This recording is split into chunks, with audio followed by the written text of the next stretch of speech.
Cutback for Vasilev, and Lukic! A banger of a strike for Jovan Lukic's first MLS goal!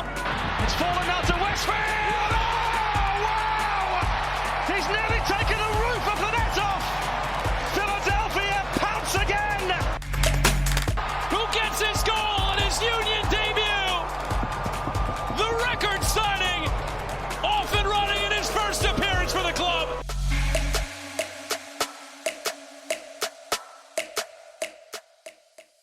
Hello and welcome to the Free Kick Podcast. My name is Todd.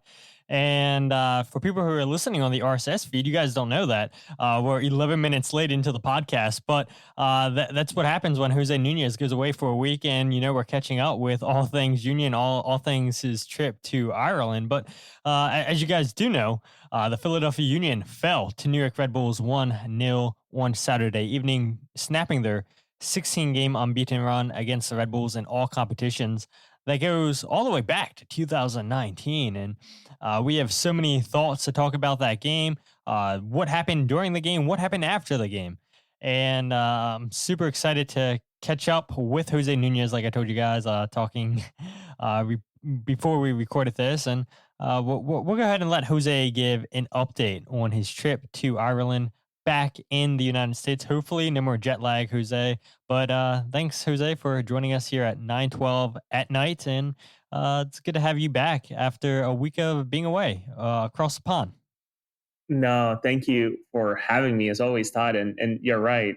We started just talking and I feel like this is the longest I felt disconnected from life. Obviously being in a different continent altogether.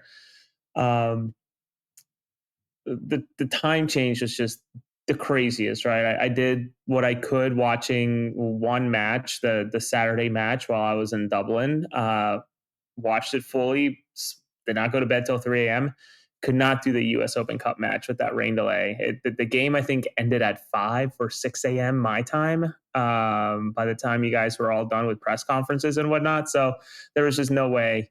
And the biggest issue with that was that I paid for a VPN and forgot to cancel the trial. So I'm on the hook for a $120 VPN for the next 365 days, which is fine. I'll use it, but just kind of a goofy thing. But the trip was great, man. It was a beautiful wedding. My cousin Dylan and his wife Chelsea got married out in Northern Ireland, maybe like probably 20 minutes away from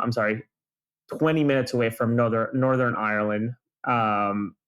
It was beautiful. It was fantastic. Great time to disconnect from life, from work, as much as I could from soccer. And as we'll talk about more, there's still, news finding me while I'm out in a different continent altogether with moves that the Union are working on. But yeah, excited to be back. The last thing I'll say about my trip, I don't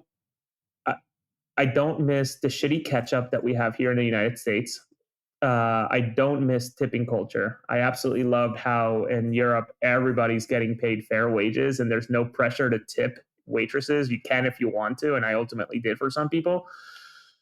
But the food and everything, you just feel so much better eating anything. The food's just so different and tastier, and probably just because it's fresher. It was great. It was great to experience and sort of miss that only being back 48 hours at this point. So hopefully this is a once a year type of thing with my wife to disappear to Europe or somewhere outside of this country for about a week or so as just a way for us to just reset in a way, right? Not that we need it, nothing's wrong. It's just nice to go away.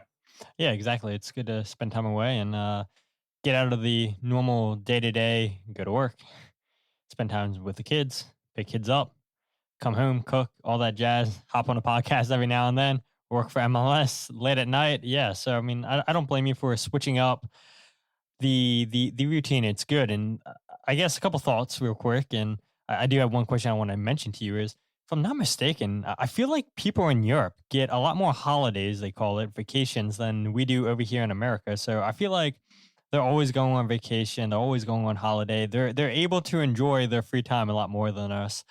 Two, it's interesting you say that about the food, because my buddy Jem, he says it all the time that he's over here in the United States. He thinks the food's better here in America than it is over in England. So That's interesting because I feel like everything over here is pretty much processed and everything, and we use fake ingredients and everything in our food. So I would tend to agree with you, Jose. I've never been to Europe and everything, but I feel like the food would be a lot better tasting over in Europe than it is here in America. But regardless, we'll save that debate for another day.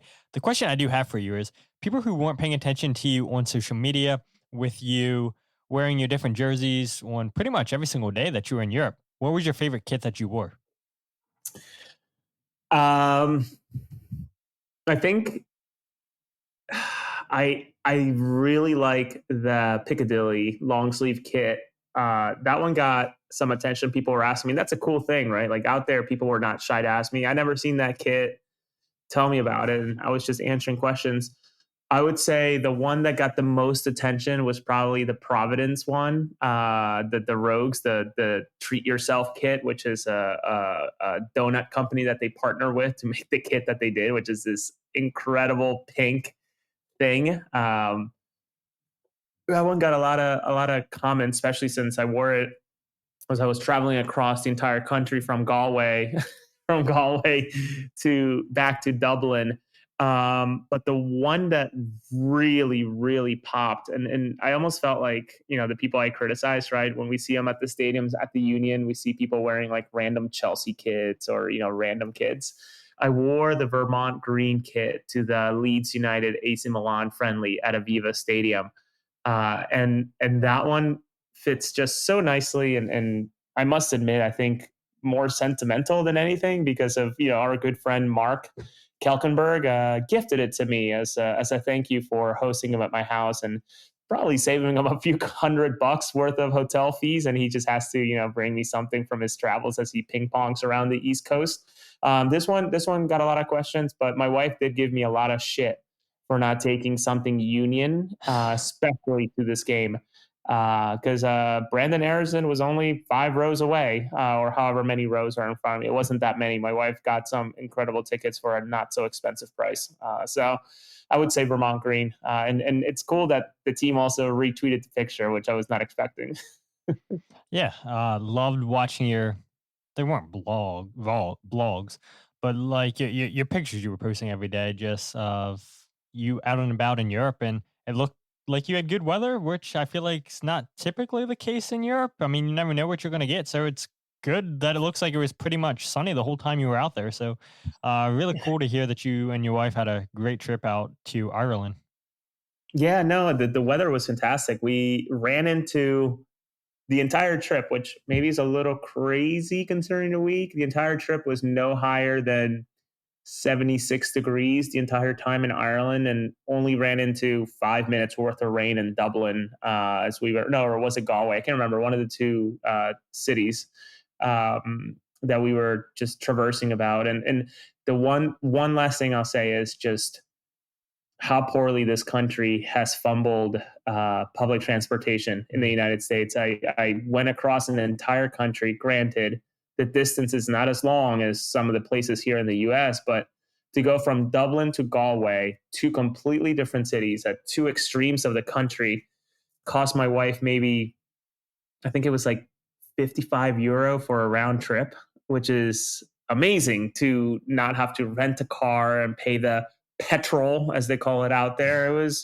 It was awesome. So, do I have some regrets? Yeah, maybe some restaurants that we could have probably vetted a little bit better, but ultimately it was the best decision to get away from Dublin. And I almost wish I would have gone up to Northern Ireland, or Ireland. Is it the Republic of Ireland then at the top of Ireland? I can't remember whatever the country's called, because you have Ireland proper and then you have the other country at top. I wish we would have crossed more country boundaries, if that makes any sense. Yeah. So we're excited to hopefully do this again in the future. And I'm thinking Spain. There's probably a lot that we can do in Spain in one summer.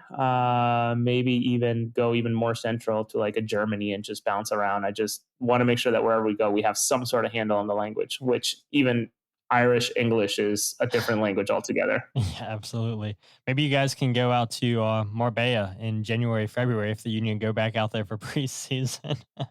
Unlikely.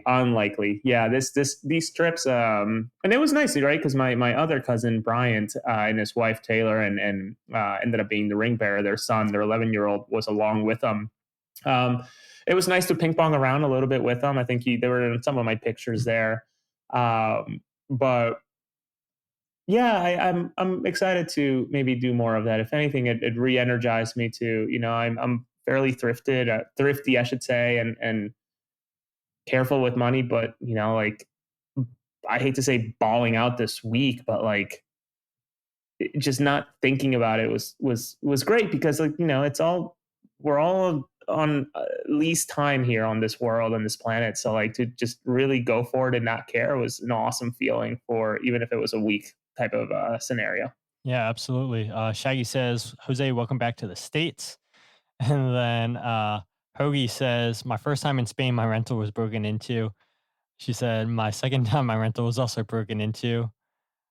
I don't park there anymore, she says. So sounds like Sexy Hoagie. A great story in 3 she messages. changed her name from Domesticated Hoagie back to Sexy Hoagie. I don't know what's going on there, but Engagement better still be on. hopefully. Right, let's Hopefully. not let the... Could we have caused the divorce? I don't know. Let's hope Oh, not. no. I'm sure we're going to update somewhere throughout the show, but regardless, yeah, great to have you back, Jose. And I saw one of the comments from Michael talking about Olivier Semmle. So without further ado, let's just get straight into the news.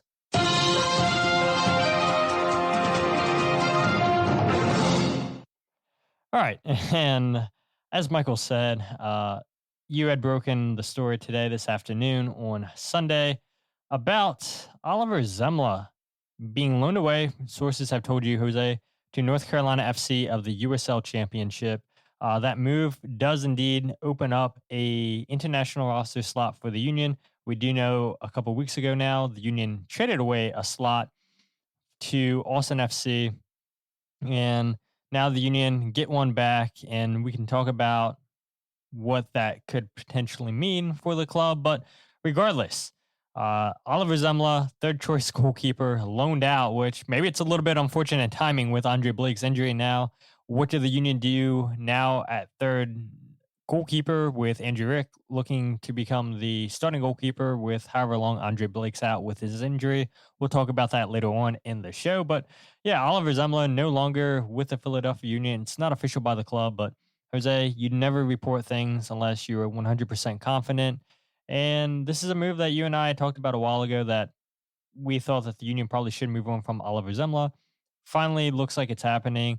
Semmle, 18 appearances for the Union first team, played over 1,500 minutes for the club since joining in January of 2024, has played a ton of minutes with Union 2. This season, he's made 7 appearances, totaling 630 minutes.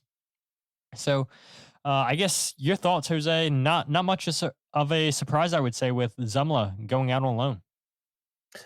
No, and the destination at first was interesting, and then someone pointed out to me, a source pointed out to me, that this isn't the first time that the Union have dealt with goalkeepers going to North Carolina. Brooks Thompson, that was his first location before ending up at Lexington, where he ended up sort of reinvigorating his career after being at the Union 2, et cetera.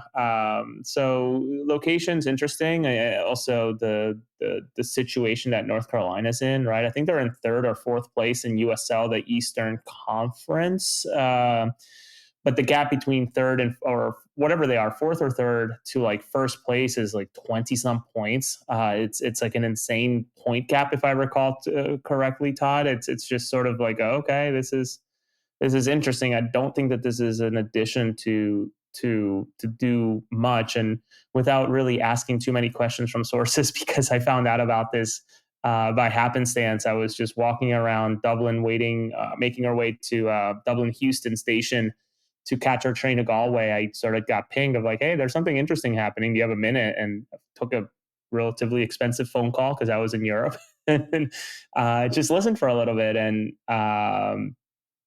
next thing I know, it's like, okay, checked with 2 other people, and it sounds like it's happening. He had been training, I think, over the last couple of days this week with the Union still, as they were finalizing the deal. And of course, nothing's official. And this is, again, sources telling me. So can't imagine things changed. I checked one last time today, and it sounds like he was departing today at some point to go down to North Carolina. In fact, ESPN FC already has Olivier Semmle on the North Carolina roster. If you go and search their build in terms of composition of the roster. So yeah, I it almost feels like it might be North Carolina doing the Union a favor more than anything, right? Where do they really need another goalkeeper? I think he suddenly becomes the second youngest goalkeeper on that roster too for North Carolina. They have a 30-some-year-old Japanese goalkeeper. Then there's another guy, and there comes Olivier Semmle at his spry 27, if I recall. Yep. So yeah, we'll see what happens. But if history is to be followed with Philadelphia Union and loans, it typically means that they just move on, right? Think about Pierre and Riasco and all these other players that have gone on loan and not necessarily really come back to have any future. Who knows? And I think after this year, he was on a single club option, if I recall, as well. So we'll see. And again, this is just, sources telling me. We'll wait for a confirmation. But again, after checking multiple times this week and ultimately today to double check if, the injury changed anything, as far as I was told, is no, it's done, and he's departing today. And I guess he was present at the stadium in New York with the club as well. So, and he was on street clothes. I take it. Yeah, he was. Yeah. So, I don't know, Todd, what are your initial thoughts? I don't think that it, I mean, I think it's something you and I have talked about and maybe clamoring, wish it would have happened months earlier, but here they are with the situation they're in. Yeah, exactly. I do want to say something real quick. So yeah, Louisville in first place in the USL Championship in the East, 47 points, only one loss this entire season, which is insane. Josh Jones, brother. Josh Jones. Charleston Battery with 44 points in second, Loudoun 31 points, and then North Carolina in fourth with 30 points. They played one less game than the teams in front of them. So yeah, they could jump Loudoun and move into third, but you're right. I mean, that's a huge difference between really first and second to everybody else. So yeah, Olivier Semmle, I mean, it looks like he'll be playing playoff soccer with North Carolina. And maybe, I mean, who knows what happens in the playoffs? Anything can happen, but my initial thoughts on Olivier Semmle is, yeah, I agree. I think that this is probably something that should have happened a while ago. Does have a team option for 2026, and it does feel like it's probably the end of Olivier Semmle in Philadelphia, and it's a massive jump up coming from the USL to MLS, and I think Oliver would probably tell you the same thing if you asked him. Being thrown into the fire last year, if I'm not mistaken, because of an injury to Andre Blake, I believe, in CONCACAF Champions Cup to start this season. Semmle made his debut against Saprissa. Is that who the Union played their opening game against in CONCACAF Champions Cup? I can't remember. But yeah, I believe it was Saprissa. It was Saprissa, because I think I recall them playing at, wasn't it El Huracan? That was what they called the stadium, because it was noisy as hell, etc. Yeah, they played down in Costa Rica first, and they came back in Philadelphia and played, and the Union almost blew that game, and luckily they advanced. But yeah, I think if you were to ask Oliver, I think he would say he's happy to make the jump up that he did from Louisville, where he was, if I'm not mistaken, goalkeeper of the year down in USL, and now he goes to a place where I would imagine he'll play consistently.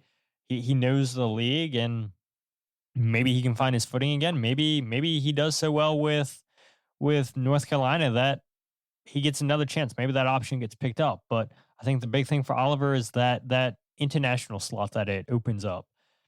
The Union have done this in the past, having third string goalkeepers take up international roster slots. We saw it with Mboli years ago. We saw it a couple years ago with Carlos Cornell when he was brought in on loan from Salzburg, and then eventually they cancel that loan, and then he winds up signing with New York Red Bulls. But it makes zero sense to me why you would waste an international roster slot on a third string goalkeeper, let alone even a second string goalkeeper. I mean, Olivier Semmle wasn't brought into the club to take over for Andre Blake, to compete for Andre Blake. You brought him in because you wanted a stable goalkeeper. And we all know how last season went. It went downhill very, very quickly.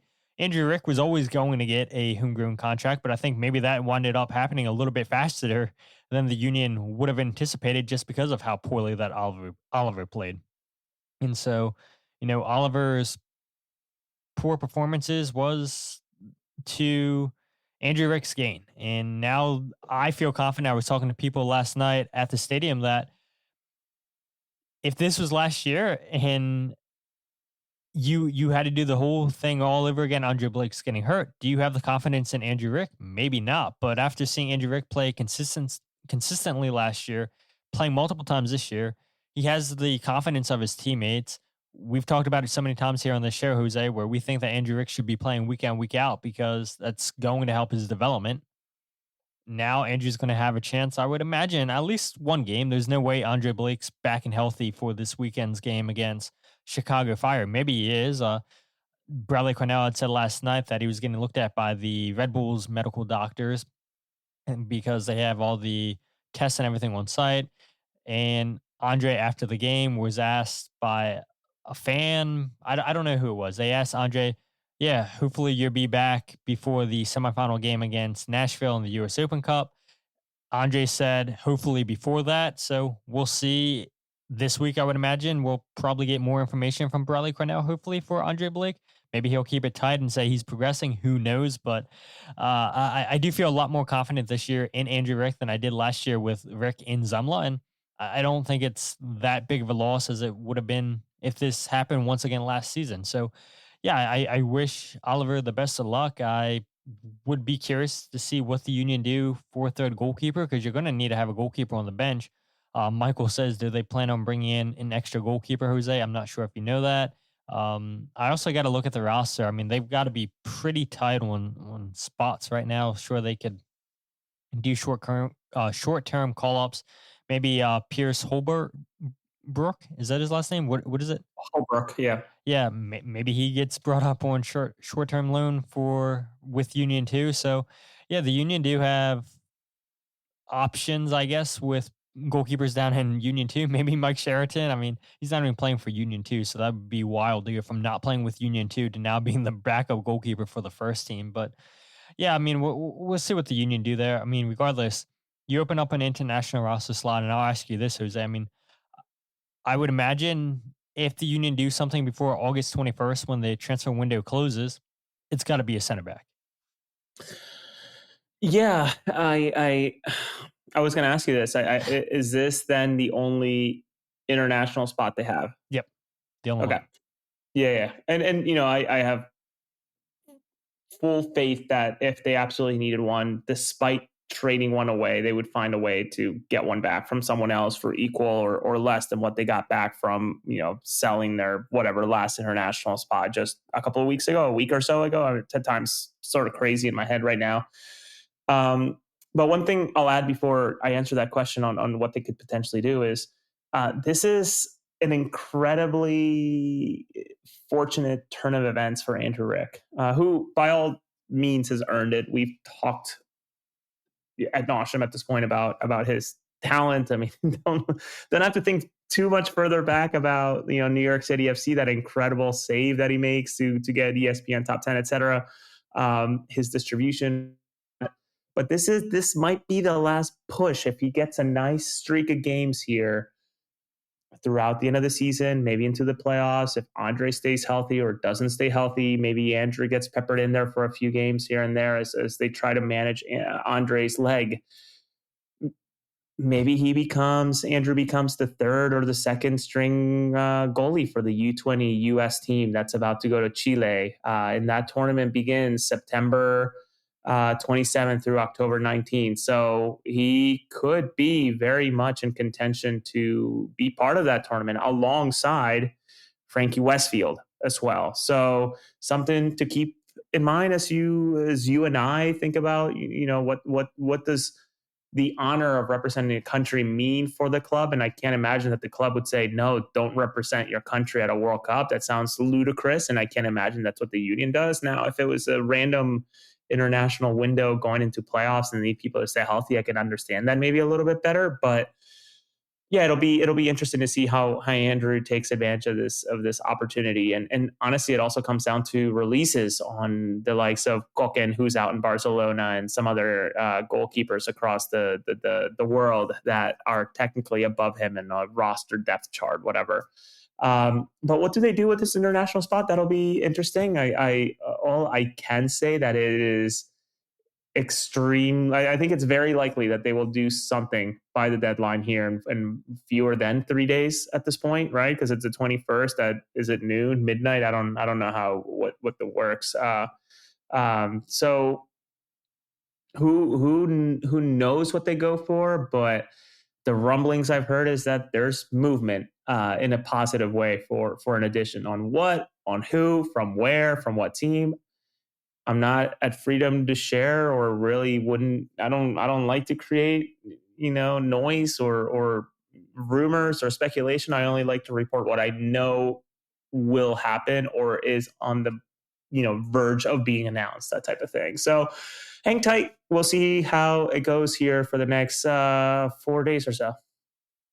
Yeah, I like I said, I mean, if the union do something, I would imagine it's center back. So we'll go ahead and see what happens in that regard. I mean, you don't just, in my opinion, sell or loan a player out, free up an international slot, unless you plan on using it. Now, yeah, sure, the union can go ahead and sell another spot like they did with Ty Baribo's spot to Austin a few weeks ago. But yeah, I would imagine there's no way the union want to go ahead and approach the rest of the season relying on two center backs and Nathan Harriel as your Swiss Army knife that can play along the whole back line and as an emergency number 10 if you need him to play that position. So yeah, it'll be interesting. August 21st is when the MLS secondary window closes, and we'll see what the union do ahead of that. But yeah, let's go ahead, Jose, and switch topics now to last night's New York Red Bulls versus Philadelphia Union match.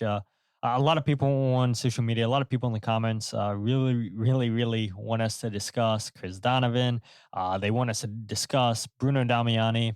We'll discuss both players. Red Bulls, we all know that. They won last night 1-0 over the Union. Dylan Nealis scoring the 74th minute, his first career MLS goal. And it is funny too, right? When I thought about that, Dylan Nealis, a right back for New York Red Bulls, scoring his first career goal. I always feel so bad for Ray Gaddis, right? Where it's like, man, you watch all these players scoring their first career goals, and Ray Gaddis couldn't get one. Could not get one. I mean, I guess Olivier Baizu is waiting for a goal, right? But, man, poor Ray Gaddis, right? Close so many times, couldn't get a goal with the Union in his career, couldn't get a goal with Cincinnati. And, yeah, we see it right back in Dylan Nealis scoring his first goal last night with the New York Red Bulls. But tidy finish too. Yeah, it was a fantastic finish. I mean, to put that in the bottom corner, nothing Andrew Rick could do there on that play. And yeah, might as well talk about that goal, right, Jose? I mean, I mentioned it. And is it a little bit harsh to blame Olivier Baizu? I'll let people in the comments make the decision on that. But ball gets played forward, and you have Olivier Baizu, who's pushed up higher than the rest of the back line. Ball winds up coming to him, and he just gets the ball stolen off of his foot. He's complaining, thinking that he's fouled, and because of that, now the Union have to all shift over right with Makanya, Nathan Harriel, and Kai Wagner, and it's a 4v3 opportunity for New York Red Bulls. Choupo-Moting receives the ball from Forsberg. He's 1v1 against Nathan Harriel. Harriel misses the tackle. Now you have Kai Wagner, who's 1v1 in the penalty box, and then you have Dylan Nealis just running freely down the right side of the field. Maybe you could have got more help from Anilowski tracking down the side. I'm trying to think who else was playing as an attacking midfielder at this point in the game. Bedoya was out, if I'm not mistaken, in this point. I think it was Ilowski, right? Playing as the 10 on this, because you went with Bruno Damiani and Ty Baribo. So yeah, maybe Ilowski could have tracked back, help out defensively for the Union. But yeah, I mean, if Olivier Baizu doesn't lose the ball there, maybe it's not a chance for New York Red Bulls to go in. And yeah, it's just they force a turnover, and we've seen the Union do this so many times, right? They turn the ball over at half field, and then they quickly break. They have numbers for it, catch the team out of position, and I mean that's what you get with these two teams every single time. It's going to be hard tackles. It's going to be gritty every single game, and it's what we've seen with Nashville too. I think they're a very similar team to how the Union play, and to see the Red Bull just punish one Philadelphia Union mistake, they get one chance. It felt like the whole game, and they make do of their chance. They bury it. Yeah, they had a chance earlier in the first half. Choupo-Moting, I believe it was, had a header. Andre Blake saves that easily. But Yep. one thing I was talking about with somebody after the game, they were mentioning that these type of games that we saw last night are what the playoffs are going to be, Jose, where you're not going to get 5, 6, 7 chances a game. You're going to get one, maybe two chances in the playoffs. And the teams that are going to advance through the playoffs are the teams that can bury those chances. And the Union get one chance with the penalty spot. We can talk about that later if we want. Again, I know a lot of people want to hear us talk about Donovan and Bruno Damiani, but Red Bulls get two chances all night long. First one saved, second one, it's a really good finish by Dylan Nealis. And unfortunately for the Union, they don't get many chances in this game. The penalty spot gets saved. But yeah, this is what playoff soccer is going to look like. Not many chances given up. It's going to be fought hard defensively and in the midfield. And all it takes is one chance. And, if you can't bury your chance, then it's going to come back and haunt you. And that's exactly what it did last night with Dylan Nealis finishing from the right side of the field. Yeah, and if we even want to backtrack a little bit, and you're absolutely right, this is exactly what playoff ball is going to be like, right? It just turns out that the ball bounced or slid over the perfect way to Nealis to go ahead and. I mean, I'm not going to be shy about it, but like, holy shit, what a finish. I mean, when I saw it, I was just like, that is, I actually had to like look back and think, see, is that really a right back? Cause that was a seasoned striker's finish, like that was pretty good. But listen, if we go back to whatever it was, 7 or 6 changes from the US Open Cup roster or starting 11 to Saturday's Red Bull game away from home, there were only, and I might have said this before too, but like whenever Carnell does this, which is very hard to argue with a lot of his coaching decisions because he's had this team humming all year, but it was only going to be one of two ways that this game could have gone. One, or option A, complete masterpiece, right? He goes and gets this rotation in, gets the guys, gives them that belief, right, that he talks about, right? If they have nothing to believe for, what are they practicing for? What are they, putting their efforts for? I would say money, but beyond that, playing time, right? If they go on and get between 1 to 3 points, or I guess either 1 or 3 points, it's a masterclass by Carnell, right? Going on the road after beating the Red Bulls midweek and going to Sports Illustrated in New Jersey and walking away with points, it's a masterclass. Or you get option B, which is what happened last night. Just a bit of I don't want to call it a disaster, but just obviously not a good result with the Union squandering an opportunity with things that they technically can control, right? Because they lost last night. Unfortunately for them, or fortunately for them, Nashville lost today to New York City FC. Unfortunately for the Union, Cincinnati throttled Portland at Portland, which is an incredible result, including the shithousery from Evander to go up to the fans and just call him out in his celebration after his incredible goal from outside the 18. So another missed opportunity, right? Much like the Toronto match, to maybe continue to build a little bit of a separation. And listen, I'll be the first one to tell you that. Said this to Mike last night after the game. I personally don't value the Community Shield too much, especially with the way that playoffs are structured now. I wish it meant more, but finish between first and fourth place, you get a home, you get the home field advantage in the playoffs. Like, I'm okay with that, right? But beyond that, like, if you were to ask me, and of course I didn't get to watch it until the following day, I am more than okay sacrificing league play against Red Bull if that meant, and of course it happened, that they beat Red Bull on Wednesday to make it to the semifinals of the US Open Cup. I'm not angry about that, but I can see, why was there that much rotation? Minimal travel to New Jersey, enough days in between to maybe get enough recovery to not need that type of travel. So, or that type of recovery or rotation, whatever. So I don't know. I know I just gave a ton of thoughts on it, but what else is there to say about this game? It's one that, should the season turn out great, we're not talking about it. We never remember this result. But should something go really wrong, is this the start of the downfall? I would argue that maybe it's Toronto, but it's not a pretty game, that's for sure. No, not at all. And I guess that's a good place to start with. The Union rotating 6 players from last Saturday's team against Toronto. You had Andre Blake in goal for this game, Olivier Bazo, Alawatu Makanya, Nathan Harriel, Kai Wagner, Jovan Lukic, Jesus Bueno, Alejandro Bedoya, and Chris Donovan played as the 210s, with Milan Orlovsky and Mikhail Uhr starting as the 2 strikers. But you go back, the Union played New York Red Bulls 3 days ago in the US Open Cup, and they rotated from this game on Saturday to the game on Wednesday, 7 players. They subbed out. They were forced to sub out. Jacob Glesnes suspended on yellow card accumulation. Frankie Westfield started at right back against Red Bull on Wednesday. Bizo comes in. Danley John Jock started with Jovan Lukic as the 2 number 6s. Danley comes out in this game. Indiana Vasilev, who was out on Saturday due to a concussion he suffered on Wednesday night against New York Red Bulls. Him and Quinn Sullivan started as your 210s. Both of those guys not in the starting lineup. And then Bruno Damiani and Ty Baribo, neither one of those guys started up top for the Union. And a lot of people, like I said, Jose, not happy with Chris Donovan starting. And it was interesting, in my opinion, to see Donovan start this game as a number 10 with Alejandro Bedoya, and then you change him midway through the game or the first half to a number 9.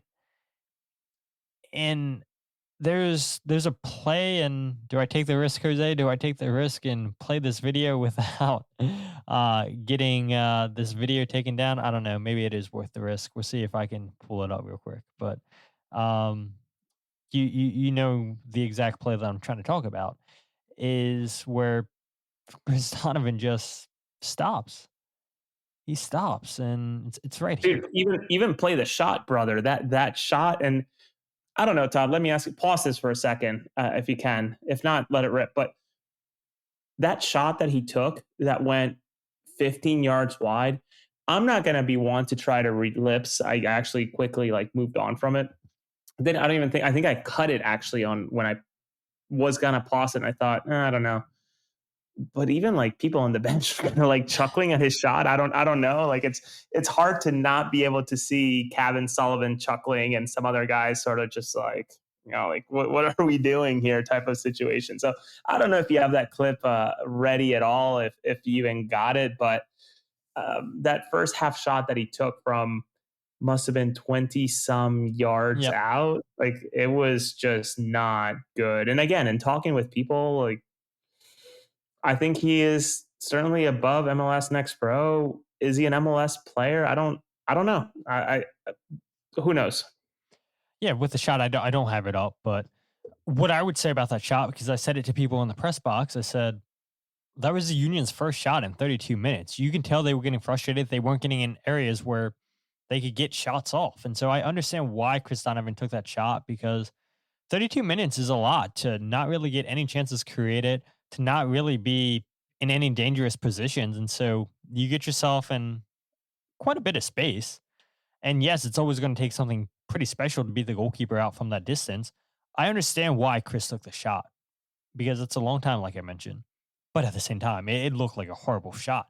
But then the clip that I was showing to people watching this live on YouTube, the ball gets played forward into Chris Donovan, and he just stops. He stops running, and he maybe thinks that he's offsides. And you even see Tim Parker, who stops too, because he notices Chris Donovan stops. It's a ball played forward by Makanya into Mikel, or it's a great flick one by Mikel into Chris Donovan. And both Parker and Chris Donovan, they both stop.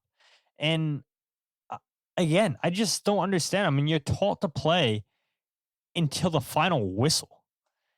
And Chris just stops. I mean, who knows what could have came in that moment? Maybe he draws a penalty. You don't know. But it was such a bizarre moment just to see, okay, the Union really don't create a ton of chances in the first half. It's a credit to how well I think Red Bulls played defensively. But you do get that moment and you just give up on the play. It makes no sense. And yeah, Chris Donovan, he's always going to hustle. He's always going to work his tail off. I mean, he was so sweaty in that play. It was pretty humid last night at Red Bull Arena. So maybe that is part of the reason why Chris looks so red and everything. But he is always going to work hard off the ball for you, which is maybe part of the reason why Bradley Carnell played him as a number 10. In my opinion, I think Bradley Carnell went with rotation for this game because his goal probably was to get to 0-0. You get to 0-0 at halftime, then you're going to bring your big hitters off the bench. You're going to bring in your Bruno Damiani, your Ty Burrebo, Quinn Sullivan, Danley John Jock.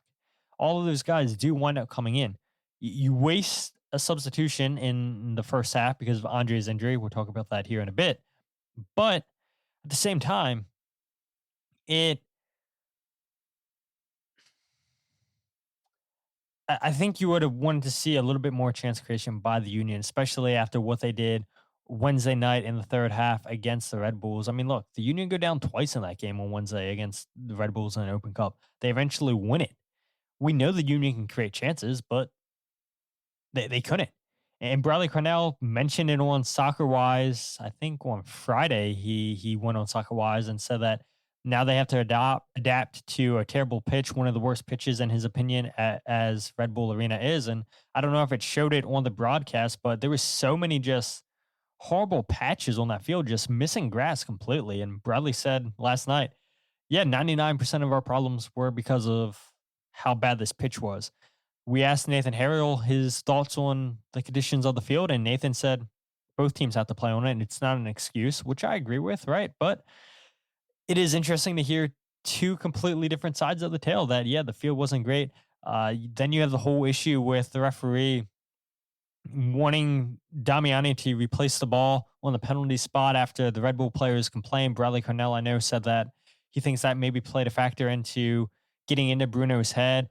That should have never have happened. But I mean, look, at the end of the day, the Union didn't do themselves any favors, and I'm sure we'll talk about it towards the end of the show. They didn't create a lot of chances, and I mentioned it. This is what playoff soccer is going to be. You're going to get one, maybe two chances, and if you can't finish your chance, then the other team's going to wind up putting the ball in the back of the net more than likely. And if not, you're going to penalties where it's always 50-50. So I understand why Bradley Carnell went with rotation. Like you said, Jose, you're only traveling up to New Jersey. The game didn't go into extra time on Wednesday night. Maybe because of the weather delay, maybe that plays a factor. I'm not too sure, but regardless. It was 5 a.m. when you guys finished. So like, I don't know. Right. I mean, I didn't watch the game either. I was asleep. I think it ended at like 12:30 or something like that. Yeah. But I don't know. I mean, the Union get into half 0-0, which you would say is good on the road. And now Red Bulls are playing for a playoff spot. They're going to start pushing forward the farther you go into the second half. And the game's tied 0-0 still all the way up until the 70th minute. And the Red Bulls, you feel, are going to keep pushing men forward the later this game goes on, which then opens up counterattack opportunities for you. So, yeah, again, it's just maybe the game plan almost works. You get a penalty kick, you have the first chance, you don't convert your penalty, and 4 minutes later, then there goes Red Bull with the opportunity, and they finish their chance. For those that maybe are unaware, Todd, the thing, I guess, to add more context to why Red Bull Arena, or I'm sorry, Sports Illustrated Arena was the way it was, that was a hub for Leagues Cup, where they were playing two matches each match day, if I recall correctly. because Montreal was using it as an arena as well. So like when they had games, and then the Red Bulls also had games, I think there were a couple of match days where, whether it was staggered one after the other, I think there were even days where like one would play at X time of the day, and then the next one would play later on in the evening. So it was getting a lot of usage. And make no mistake, the Union, for as good as their groundskeeping crew is and incredible they are, they also had a lot of issues. I don't know if you remember when they took on DC United's Leagues Cup match a couple of years ago. I don't know if you recall that, Todd, where DC United came up I-95 to use the Union field for their Leagues Cup match that had, I kid you not, maybe 150 people in the stands, because there was no reason for that game to have taken place at Subaru Park. So when there's that much wear and tear on a field, and it's difficult to keep up with. So I blame and don't. I don't like blaming the field. I did not know that Nate said that, so I appreciate that type of answer from him. But yeah, dude, you're absolutely bang on right. You know, this is what the playoffs are going to be like, and if you're rotating, you're not rotating, it's going to be one chance, right, that wins the game. And think about that Glesnes volley from outside the 18 that beat Red Bulls that one year, right? It went into playoffs to ultimately get it done, and it was that one single play and a stroke of luck at the same time. So we'll see how they respond from this, right? They welcome Chicago this weekend on the 23rd. My father is visiting from North Carolina, so I won't be able to go. But I struggle to understand the rotation. And I didn't even think about that, Todd, in terms of, I'm guessing by the time that media duties were done and the game was over, and then media duties were gone, I'm guessing some players probably didn't get to their beds till like 2:30 in the morning. Like that is unreal. If you're an unused bench player, I think you go in the next morning and do some sort of work because you technically didn't get the minutes under your legs. So like, I don't know how it works for them on that situation. So yeah, I guess that could be a factor onto the rotation, but I don't know. Where do you want to take it from here, I guess? The injury, I think, to Andre Blake in the 24th minute looked to be a hamstring injury. He grabs hamstring, and I'll go ahead and I went back like during the game to find the clip to Andre getting hurt, and it's unfortunate that that Andre yet again gets injured, and I understand fans' frustration with Andre just seemingly getting hurt every single year, it seems like. But the Union have an attack, and it gets cleared away by Red Bulls, and they play a long ball up top. Gets deflected by the Union in the midfield, but then again, the ball gets played forward into Choupo-Moting. Andre Blake wants to come out to get the ball. He decides, ball's too far wide, and then he starts to run back. And as soon as he runs back, he grabs his right hamstring, and you see it here on the clip. He's grabbing his right hamstring. It should come up here in any second. You see it like very, very quickly. Maybe not. Maybe I don't have it. There it is. Yeah, he's grabbing his right hamstring. And yeah, Andre Blake during the game tries to stretch it out. I believe they showed that on the broadcast with the training staff out there just trying to work at that hamstring. Once the training staff goes away, Andre Blake's trying to jog off and just work it out, but then he falls right back down to the ground, and it's like, great, Andre's done. And Bradley Carnell talked last night about, and I didn't even think about this, how that unplanned substitution really changed the rest of the substitution patterns for Bradley Carnell the rest of the game going forward. Because yes, you use 1 of 5 substitutes on a goalkeeper, but then you burn one of your 3 windows. And so now the Union only have 2 windows to use. And maybe they were always going to bring out Chris Donovan at halftime for Bruno Damiani, but maybe that was a little bit too planned, because Bradley knew, okay, well, if I don't use this substitute at halftime, then I only have 2 more windows. And so, yeah, Bradley Carnell talked about after the game how once that moment happened, kind of threw everything off course for the rest of the game. The minute it happened, I was like, that screwed us a little bit. So again, the game unfolds in different ways. We start at 0 minutes, we end at 90, and then we have to play the cards we get dealt. It's just what it is. And again, we were inconvenienced a little bit by it, but I thought the guys who came on made a push, and we got back to ourselves. We got it to 70 minutes at zeros, and we got a penalty to get the go-ahead goal. So, and unfortunately, it doesn't unfold that way. We coulda, woulda, shoulda, and we would never have known. And he mentions it right there, right, Jose? That even when they made their substitutes in the second half, it's still 0-0, and they get the penalty. And maybe we can switch away from Andre Blake for a second and talk about the missed penalty by Bruno Damiani, because again, so many people in the comments talking about Damiani. I saw a lot of people on social media last night complaining about Damiani being the penalty taker. They didn't want him taking the penalty, but Bradley Carnell said it a few months ago that if Bruno is on the field, he is the designated penalty kick taker. I think that's fine by Bruno to aim low in the corner, but the issue was not enough pace on the ball. And because of that, it's an easy save for Carlos Carnell. And again, to Bradley's point, okay, it sucks that Andre Blake gets hurt. You waste a substitute there, but you get into half tied 0-0.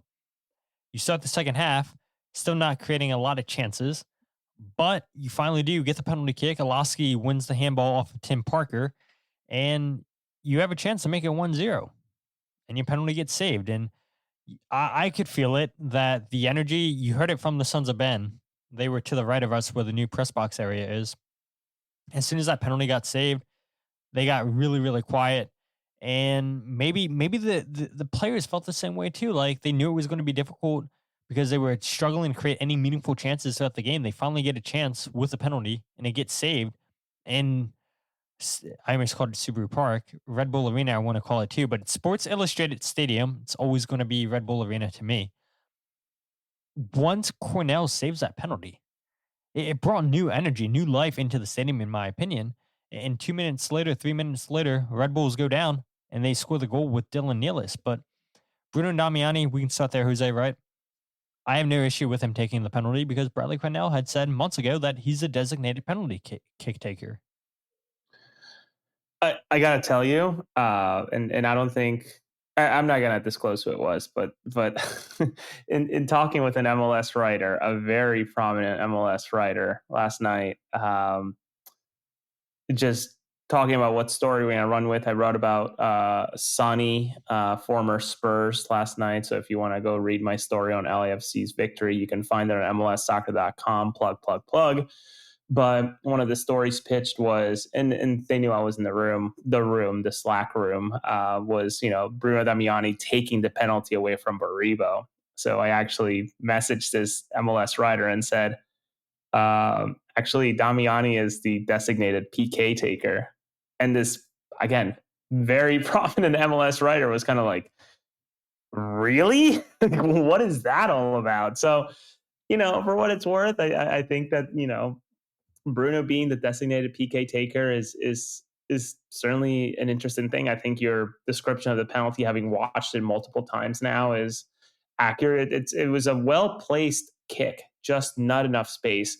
Though I think credit also needs to be given to Carnell for making that save. I think it was a fantastic save, and it seems I'm like the only one in the world who recognizes that it was also a good save while also being a bad penalty kick, right? So like, for what it's worth, I think there's some credit to be given to the goalkeeper as well.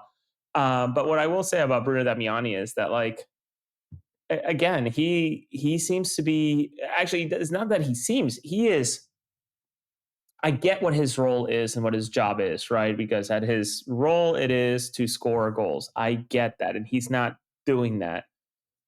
But when you look at the metrics across his entire game and what he does with the pressure and what he does in activity off the ball and what he does in linking up play and just being a nuisance up front, and I can count multiple times last night alone where he applies pressure, creates a throw-in for the opposition up the field and their defensive half, and you see Bradley Carnell clap him on and like yell for him, just like utter like joy for him pressing.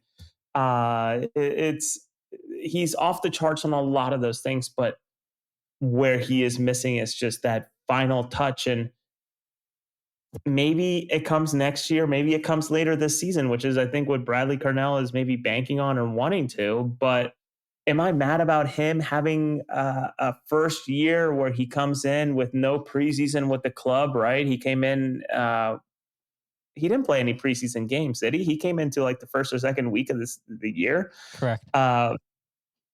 Comes in with no Marbella under his belt playing against those sides or getting to know the guys. And now, what is it, 7 games left or fewer than that? I can't remember how many are left at this point. Still a nice runway for him to get going. And it probably absolutely sounds like I'm making excuses for the guy. But like, again, the metrics everywhere else. And I'm not even looking at XG, which is what a lot of simps for XG go and do, is that he is doing a ton off the ball that people are not realizing, are not recognizing. And I get it. As a striker, his job is to put it in the back of the net. And we've talked about it, Todd. I can share more clips, but that scissors kick against Toronto, that shot against Atlanta, that, quite frankly, you add 2 goals to his name and suddenly you start thinking, okay, well, like metrically, he's a lot better, right? Because he's already doubling or nearing, higher, because he's on 4 goals for the season. I think last night would have been his 5th or 6th. So you add 2 more goals. He's already at 6. He adds last night's PK. He's at 7. You're feeling a lot better. Quick search, Todd. What's Emmanuel Lathela at right now for Atlanta? Latte Lot. I bet you somebody in the comment section is going to beat me to that. But Latte Lot is at... Has to be fewer than 10. I know that. Oh, yeah, absolutely. He is at 7 goals, 1 assist. How much more did he cost? A lot more. He was 22 million. More than 4 times. So, yeah. For what it's worth, listen, like, I get it. Not the best game. He came in at half for a player that probably should not have even been on the field at halftime. Let me ask you this, though. Did you think that was a planned substitution, or do you think that the play was bad enough for for Donovan that it spurred the change? Yeah, I think play was bad enough, but I also think too, because Bradley Carnell knew he only had 2 more substitution windows, instead of making massive changes, bringing 3 players on at one point, I think he used that free window that he had at halftime to bring on Damiani. Because I mean, Damiani was out there pretty early in the halftime window when the team's still in the locker room. It was Quinn Sullivan, Neil Pierre, and Bruno Damiani warming up at halftime. Neil Pierre obviously never comes in, but I guess Quinn Sullivan needed somebody to pass the ball around with, and then Bruno Damiani was the substitute that came on at the start of the half. But yeah, I think maybe part of that was because you burned one of your windows in the first half with Andre Blake getting injured and then Andrew Rick coming on. But yeah, one thing I was looking up is while you were talking about Damiani, his XG, and I know XG is not everything, is 8.8, almost 9. He has 4 goals, and it's unreal. Part of that is good goalkeeping, really, really good saves. Part of it is because he's had some misses that you're like, man, how'd you miss that? How? But the thing I'll always say is, at least he's getting in the right position. He's getting in the right position. And yes, you want to focus on this current season, but we've seen it time and time again. I'll continue to make this argument where how many players their first season in MLS, new country, new league, new teammates, new style of play, new everything. It takes them some time to adjust. Not everybody, but it's happened more than enough in MLS. And so I'm willing to pump the brakes on the hate for Bruno Damiani, because look, here's a perfect example. Julian Carranza, right? When he first comes into Miami, if that was in Philadelphia, how many fans would have wrote Julian Carranza off? Or when Julian Carranza was announced coming to the Union on loan, how many fans were upset about that? And then he winds up coming good for the Union. And so it takes time, right? It takes time, because do you think if Miami would have known that Julian Carranza, and I think they did know, because that's why they went out and got Carranza in the first place. They knew his talent. They believed in his talent. Just it didn't work out in Miami because of roster construction and a whole bunch of other reasons. They sent him out on loan in Philadelphia. They knew he was a talented player. They just couldn't bring that out in Miami. and he comes to Philadelphia, and he a fantastic signing for the Union. And so it takes time for players to adjust. And so, yeah, fans may be getting tired of that excuse. What, 25, 26 games now Bruno Damiani's at? But again, I would argue there's multiple players over the history of MLS where they come into the league their very first season and they don't set the world on fire. So, look, I'm not too disappointed. I think that, and listen, I will be the first one. I see the comments on the side here, and I appreciate everybody commenting. I know Todd does as well for hopping on, keeping the show going, and giving us content to talk about and blend into the conversation. I'm a firm believer that reasonable minds can differ, and I think this is one of those situations where a lot of people are, like, well, I'm not buying it, right? I'm not into this. I'm not understanding where you're coming from, and that's totally okay. We can totally defer whether or not Damiani is a suitable, most expensive player in Union history, which, again, that mark is not very high compared to what other clubs are doing. I mean, my goodness, we just talk about Emmanuel Latela being 4 or 5 times the value, purchase value that Bruno Damiani is, and having, honestly, I would say similar seasons despite Latela being a little bit ahead. Certainly not as much fucking hype, that's for sure. Didn't have Tom Bogert posting about him 7 or 8 times leading into the deal. So I think all it takes is for Bruno to have, goodness, Todd, like 1 or 2 good playoff games. We are not even discussing this anymore. He scores 1 game winner, 2 game winners in the playoffs, and I think everybody forgets about this. Absolutely, everybody forgets about it. So, listen, I think for the sake of the club, and obviously you and I are on the press side, and we try our best to remain as neutral as possible. I know we have fondness for the club, et cetera, from following them and getting to know people in and outside the club. That I hope that Damiani picks up some sort of heat, some sort of steam going into the playoffs. It's the final sprint, so if he's gonna do it, it's got to be now and soon, and certainly well ahead of next year, because you don't want to go into next year having this shitty feeling from fandom that they don't, you're just they don't like you, they don't believe in you, they don't think that you got the job done, and again, the price tag may not be very high, but I think that there is a sense of pressure of being he's on a young designated player contract, I believe, so that brings on its own pressure. So it's I'm sure sort of difficult for anybody, and I'm thinking about the human side. So it is what it is, and I wish Damiani luck. I tried to interview the guy and we just couldn't get the timing right. So at some point, I'm sure, I think people would love to hear from him more, and get to know him better. All right, so yeah, we spent a lot of time talking about Damiani. 2 more things I want to get to before we get to them. Andre Blake, we did start off talking about Andre Blake. He comes out injured. A lot of fans, I think, are very, very upset that Andre once again is injured. Hamstring injuries, there's no telling with them, right? Especially what Andre is 34 years old now, 35. The older you get, it's got to be a little bit harder to recover when you were a 24, 25-year-old goalkeeper. And to see Andre come out, make the sprint, and then sprint back into goal because he realizes he can't get out to the ball, that's got to be so difficult, right, Jose, for a goalkeeper to move quickly to play as a sweeper keeper, and then you got to move back into your goal because you're like, I can't get to this ball. And so when you're a goalie, you're not seeing a lot of action, you're not seeing a lot of shots. You got to figure out how to keep your body warm. You got to figure out how to keep it going. And it took just one moment of Andre running out, then running back, and he pulls on his hamstring. And it's an unfortunate moment, and I understand why fans are upset with this injury again. And it's unfortunate for Andre. He doesn't want to get injured. But the last 2 seasons, the storylines have been more about Andre Blake missing time because of multiple different injuries than Andre saving points for the Union, winning games for the Union. It's unfortunate. It is unfortunate. And, I can't think, Todd, and this is something I wanted to text you. Actually, this is another thing, like, I'm getting used to being back in the States.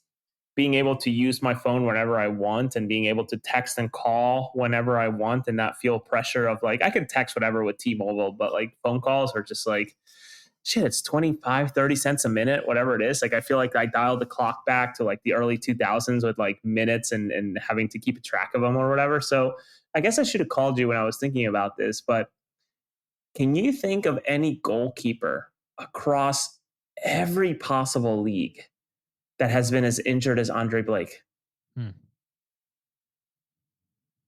Every league. Well, if I can't think of a goalie off the top of my head, then that would be no. That would be no. Okay, yeah. Like I'm trying to think like injured keepers who just like disappear from time to time. I mean, I even think keepers that use their legs, and certainly in modern football, soccer, that like Ederson for Manchester City, hardly ever injured, right? And he's kicking 70, 80 yard dime passes left and right on his way to Vince. That's actually a good shout. Stefan Fry, as much as Andre Blake, I'm not sure. And some of it is, wasn't he like on some serious concussion protocol? Yeah, I do believe so. Okay. So I don't know. Maybe I take concussions a little bit differently than a hamstring. So maybe I should clarify that a little bit better. But nonetheless, like this is why that timing, I think, was very weird with me sharing the what sources have told me reportedly that Oliver Semmle is on his way to North Carolina. Hey, there's sexy hoagie. I can't think of another goalie, period. But she spelled out period. I think it makes it difficult when you think about, okay, what are the options here, right?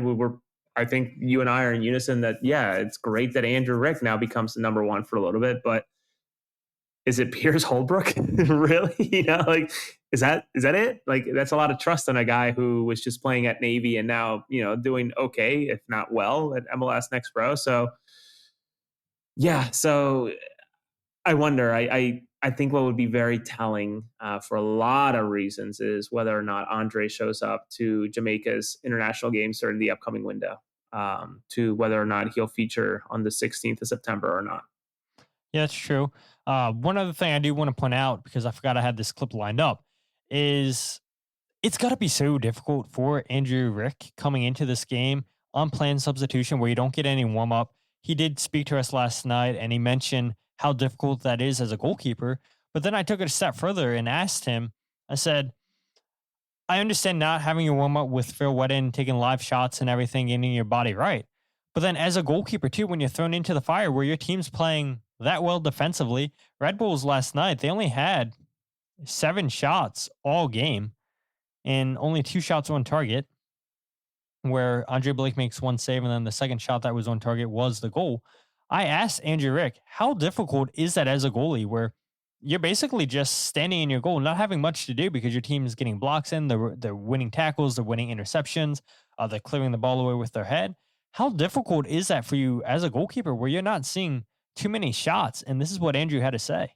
Yeah, it's really difficult, you know, especially when kind of just thrown into it. But yeah, like just mentally being ready is something that takes years of experience. You know, I give Dre deserves a lot of credit because he does it week in, week out. You know, he sometimes won't have to make a save, and then he's there like when we need him. And you know, I think that's what that's where I want to grow. You know, like it's not easy, and in my opinion, I don't want it to take experience. I want it to happen now. So I'm gonna do everything I can, you know, to be there for the team. And you know, when situations like that arise, like I want to be there to make a save and, you know, either tie the game or win it. I love the confidence in Andrew Rick, and that's why I was saying earlier where if this was last year and Andre Blake's hurt, yeah, I'm not that confident with Union going forward the rest of the season. But because Andrew Rick does have that experience, towards the end of the season, you started seeing that confidence come. Played multiple times now this season with the Union's first team. I have all the confidence in the world in Andrew Rick. His teammates have all the confidence in the world. You heard him here saying he wants it so badly to help his team get a tie, help his team get a win. And he actually did. Towards the end of the game, Jose, have a chance to help his team get a tie. He wins the header against Jarrett Stroud, and the ball falls to Quinn Sullivan, which I made the mistake after the game. I'll out myself. I thought it was Nathan Harriel who had the shot, and Nate quickly corrected me. He was like, no, it was Quinn. But sitting so high up in the press box, it was so hard to see the players and everything. You can't see the last names. You can't see the jersey numbers and everything. I mean, it's like you're basically in the clouds where the new press box is, and people in the comments are probably thinking, oh, boo-hoo-hoo you. Like, wow, you don't get your nice bougie seats at center field where they used to be at Red Bull Arena. And yeah, Andrew Rick, I mean, doesn't face a lot of shots, talks about how difficult it is, and he gives credit to Andre for so many times that happens to Andre, and then where it's just one moment where he needs to make a save, he makes it save. And Andrew doesn't want the experience. He wants it now. He wants to make those moments now. And that's what you want to hear in a young 19-year-old goalkeeper, saying that he wants it now. He wants to do whatever it takes to help the team win. And he does it too offensively for the team last night. We saw him already this season get an assist on a goal. I forget who was it, Quinn Sullivan, who scored the goal, if I'm not mistaken. We saw him go up last night, win the header for the chance for Quinn Sullivan, hits it over the crossbar. But I have all the confidence in the world in Andrew Rick, however long he has to play the remainder of the season. But it's got to be difficult. You heard Andrew say it, where you're not facing any live shots and you're just basically stagnant in your goal. Like, how do you keep yourself occupied? You finally face a shot from Dylan Nealis, and there's nothing you can do there in that moment. Yeah, it has to be incredibly tough. And I've never played goalkeeper. I've always been just a midfielder type of person. So like, I don't know the first thing of what it's like, but it's a large, they're large shoes to fill in when you think about Andre Blake and the legend that he is, and how successful he's been. I think the only goalkeeper to have won goalkeeper of the year 3 times. Yep. In MLS. So that's incredible. So I see Mueller, however you say it, getting ready to go in for Vancouver over my shoulder. It's still wild that he's chose Vancouver over all the other options that he had. Not Union. That one I understand. Or the Union not choosing him. But good on Andrew for being confident in himself. And then that's what he needs to portray now, and believe in himself and believe that he's ready to do this. Because, again, not only is he juggling potentially a starting spot from here on out for Philadelphia, but also a U20 World Cup, which could, a good performance in that tournament, should he get any time, catapult him to wherever it is next in his career, whether it's in Philadelphia or somewhere else. But yeah, I wish him the best here in this little stretch. It feels like Chicago might be the opportunity that he gets next. But I also want to shout out that he's eating Tros Greek food in that picture. Like, shout out to him.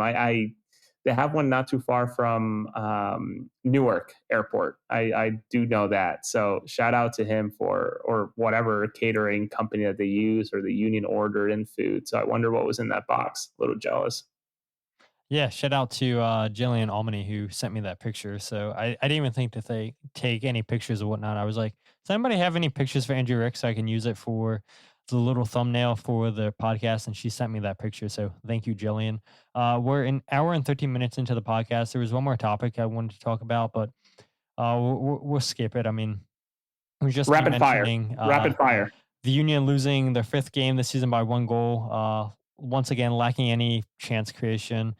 We won't really talk about that. I mean, we've talked about the lack of chance creation so many times on the show and everything. So we'll go ahead and skip that. But I do want to go ahead and talk about Blunder of the Week, unless, Jose, you have anything else you want to mention from this game. I think it's one to forget, and I think it's one that Carnell is going to watch with the guys clips for probably half a session and just move on, right? Because it wasn't pretty, and the reality is there's not much to dwell on. It was not a game to really get a lot out of, right? It's not like they did a whole lot wrong. It's not like they did a whole lot great either. So it was very much a neutral game. So now they changed the page and welcome Jack Elliott for the first time to Subaru Park, right? Yep. Hopefully they have a nice video tribute. That's what I said to people last night. I hope there's a nice tribute for a player that spent 8 years in Philadelphia. and probably would have been in the Ring of Honor if the Union would have beat LAFC in 2022 in the MLS Cup. But there's our weekly MLS Cup mention on the podcast. As people log off the podcast.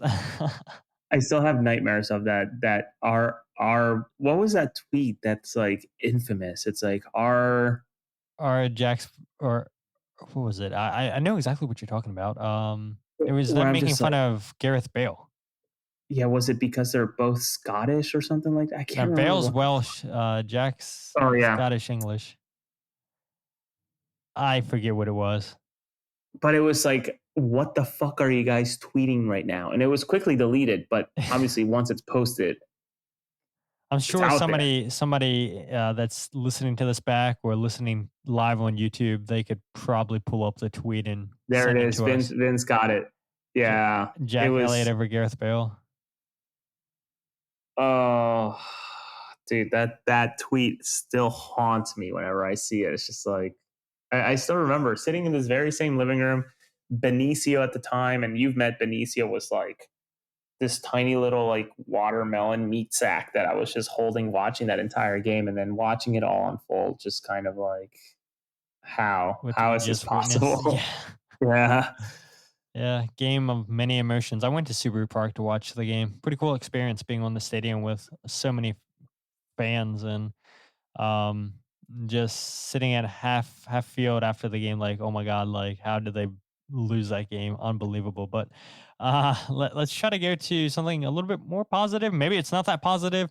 Blunder of the week, and a lot of good nominations this week from Jillian Almany. First nomination came in about how Bush League MLS Next Pro is. And she was explaining her and Kyle went up to Mount Clair University, I believe, is where New York Red Bulls 2 play in New Jersey. And the press box is in the bleachers with the fans. And I was like, what a weird setup. And so they just told him to go sit in the bleachers with the fans. There's no food, no water, nothing for the press. It's like, do you guys get any press here? And then after the game, they're interviewing Ryan Richter, and they turned the lights off in the stadium. So they're interviewing Ryan Richter in the dark. I mean, how Bush League is it? And you and I mean, we've said a lot of negativity about MLS Next Pro, Jose, the last few months on the show and everything, about how serious of a league it is. So I thought about that. And then I had a whole bunch of people telling me about how much of a shit show it was on Wednesday with ticketing, getting into Subaru Park. Tickets wouldn't scan and everything. So that was almost blunder of the week. But then, my God, Jose, we've seen a lot of crazy things since covering this team. A lot of crazy moments being in the press. But I think last night takes the top for me. So last night, Bradley Carnell is doing his press conference, and you remember how it was last year, Jose. We were in like a conference room where we were sitting around a round table, and super nice, and it's super like, not to get off topic, but Red Bull Arena, it's crazy to me that it was built the same year as Subaru Park, and it's 10 times nicer than Subaru Park. I don't know. I mean, 15-year-old stadium does not look dated whatsoever. You look at Subaru Park and it's like, my God, like you guys could probably spend $100 million doing massive upgrades to the stadium. But that's not the point of the story. The point of the story is we're in this press conference room. We're in this like meeting area, round table with Bradley Carnell, and somebody opens the door. This is towards the end of Bradley Carnell's press conference. And we all look at the door. It's the Red Bull mascot, Red. He comes in to the room, starts shaking his head up and down, bobbing it, just like flexing, like mocking Bradley Carnell, mocking the Union. The Union's head of PR is telling the mascot to go away. He's not listening. He's not listening whatsoever. He finally gets the hint and leaves. But for a mascot to act that way, I've never seen this ever. I've never heard about this ever happening in professional sports. It's very unprofessional. During a press conference, you walk in You open the door. You're told to go away. You don't go away. You're looking at Bradley Carnell. You're mocking. You're bobbing your head up and down. I mean, I've never seen such unhinged behavior from a mascot before. I know Philly fans give Gritty a lot of shit about how goofy he is, and he does a lot of weird stuff. But for a team that hadn't beat the Philadelphia Union in 16 games, going back to 2019, a manager that used to be an assistant coach there, used to be an interim coach, you come in and enact this unprofessional. It's so strange to me. And I know I had people saying, oh, there has to be video of this. The only video that there is you have to get the security footage from the security people at Red Bull Arena, which I don't think I'm getting. Maybe Pablo Maurer could get that. I mean, I'm sure this is a story he would love to do. I mean, it was so strange, Jose. And after the Red Bull mascot left, never saw him the rest of the night. So what a strange experience to see a mascot bust into a press conference and mock a former Red Bull employee. Yeah, not good. No, not good at all. Oh my goodness. This is one of those few moments, and I chose to be home. There's no way I could have done it. And I certainly would not have been a good husband had I gone to this game. Instead I went to my alumni soccer game super quick, got tired, and came home and crashed just so I can rebalance my body to the time zones or whatever. But this is one of those moments where I sort of kick myself and think, man, I wish I would have been in that room to watch this, to witness, etc. Like, I mean, Todd, you and I have sat through press conferences where people ask the dumbest shit possible. And that's not tooting my own horn, because I've asked my fair share of dumb fucking questions for sure. Me calling Andre Blake Andre Black during one of the press conferences. I know you recall that one. We've sat into, I actually chose not to be there that game. I was taking a different role in the night, but when Jose Martinez comes in with the bottle of champagne to get Jim Curtin off the stand, like we've seen a lot of crazy. I mean, I've seen international games where press shows up in jerseys and they go and exchange jerseys with players, etc. Like we've seen a ton of stuff. It's unbelievable, but this one's up there as something that I wish I would have witnessed in my time doing press. And I'm sure maybe others have seen something similar, but this one is up there in terms of, like, I know you use the words unhinged behavior or the term, but to me it's like just little brother behavior, right? Like you haven't beaten the Union. Yeah, like you haven't beaten the Union in how long, and suddenly you feel like you can do this, and then they're weird social media posts about the summer that whatever, like I'm just thinking to myself, like, you're celebrating that you haven't beat this team in however many years. It's kind of like a really bizarre thing. Like, just take your flowers, you won, move on. Like, your season's not going that well. Like, I get that you're digging for things to celebrate, but this is an odd one. And Philly Rovers asked, did Carnell not react on? I think I caught Carnell sort of looking and he like, looked up. Yeah. He looked up and sort of like, and then smiled, like fully knowing that like he's pissed. I think he was probably not happy about it, and maybe had a few words, and like in his head he's probably like, are you having a fucking laugh over this? Like, what are we doing here? So yeah, it's really bizarre thing that I wish there was more video, and I rewatched that press conference, especially that last bit, to try to see a reflection on someone's eyes. Unfortunately, Carnell doesn't wear his glasses for them, or I don't know if he wears glasses. He's not wearing anything that I can see a reflection or anything crazy like that, like forensic and shit. So yeah, just that's up there, Todd. I'm so glad you got to witness it. Just bizarre. Yeah, Philly River says, did Carnell not react, Todd? I mean, all he did, like Jose said, is he looked up, and then at the end of the press conference, he said, that sucked. I imagine he said that sucked like losing, but maybe he was saying it sucked that the Red Bull mascot Red came in there and was mocking them.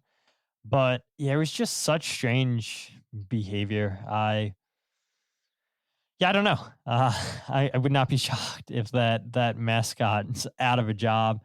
maybe Red Bulls is posting now a new mascot for the remainder of the season. I mean, it was just so weird. I wish somehow, some way that there could be a video of this release so you guys could see it. But the only people that saw it was just the very few of us in the boardroom meeting room. And yeah, just so strange, man. So strange, Jose. It's so weird. I mean, I had joked and I said I wouldn't have blamed Bradley Carnell after the press conference if he just went to the mascot and 2-footed him. Like, yeah, he has all of the ammo in the world to go ahead and do that. Like, you were justified in Bradley Carnell if you want to go ahead and put in a tackle on this mascot. But yeah, so strange. And we are at 1 hour and 24 minutes on the podcast, Jose. 10:35 at night. Longest podcast we've done in a while, maybe the longest one that we've done. So I think this is a good place to go ahead and wrap up the show. But Jose, we had a lot to catch up on, a lot to talk about for a game that was a 1-0 defeat. Not many action from the Union, and always a pleasure having you on the show. Always a pleasure reading the comments from people on the show. People aren't following you yet, which I feel like everybody in the comment section probably are. Everybody that's listening to the RSS feed are either following you on Substack or one of the many social medias you're on. But if not, where can they follow you? At José R. Nuñez 91, I believe is my handle. Todd, I think you can bring it up super quick, or little names that go on top of our screens, or maybe not. There we go. You can find me on that. At the top, you can find the link to my Substack, where I try to share very important stuff to everybody via email when it makes sense, or if I have a thought piece in mind, etc. But I think more's coming here in the final 4 days of this transfer window for MLS. As long as it is it indeed the 21st? Todd? Yeah, 21st. Yep. Okay, so I'm sure there. Who knows? We'll see. We'll see what happens here in the tail end. But I appreciate everybody who's following, sharing my work, your work, our work with other friends of ours who cover the team. It's exhausting. I very well tried to watch the U.S. Open Cup game, but that just wasn't going to happen. But certainly stuck around the Toronto game and sort of gasped, I should say, in awe at 3 a.m. in the morning when that late equalizer came in. So I was there with you all, just many, many, many miles in an ocean away. So happy to be back in the States, happy to catch up, and we'll see what happens against Chicago. An interesting matchup, that's for sure. A team that has nothing to lose and another one that has everything to sort of drop as long as they don't go beyond fourth place. Yes, sitting in 8th place currently in MLS in the Eastern Conference, won 39 points, 11-9-6 record. Like you mentioned, Jose, the return of Jack Elliott. Hopefully, there is a nice tribute video for a player that spent 8 years in Philadelphia. But if you guys aren't following the podcast on Twitter, Instagram, or Facebook, follow at Free Kick Pod, wherever you get your podcast, The Free Kick. Check out the YouTube channel, youtube.com/freekickpod. Live every single podcast on YouTube, Twitter, and Facebook. And you can check out the goals breakdown video, which I haven't recorded yet because, I mean, do I do one for this? Maybe. I mean, 1 goal scored. Show you guys the mess up for Olivier Semmle and the half chances that the Union created. Maybe we do it. Maybe we get it recorded tomorrow, post it maybe late Monday night, early Tuesday morning. I don't know. We'll see. Whatever you guys say. I mean, every time I ask you guys' opinion, you guys always say, yep, you do a great job, Todd. We want as much content as possible. We love the hello and welcome intro. We love the new intro you guys say, even though I'm like, I don't know how I feel about this. But you guys do know how to inflate my ego, so I do appreciate that. But finally, if you guys haven't checked out my writing or the podcast or the goals breakdown video all in one place, check out thefreekick.substack.com. Again, you guys are the best part of the show with the comments. So many comments tonight. I appreciate you guys. Jose, appreciate you guys. And again, 1 hour 30, we are pushing maybe the longest podcast Jose and I have ever done. But that's because of you guys, all your great comments tonight. So we will see you on Sunday as we review, hopefully, a Philadelphia Union win over the Chicago Fire. But with that said, my name is Todd, and this is the Free Kick Podcast.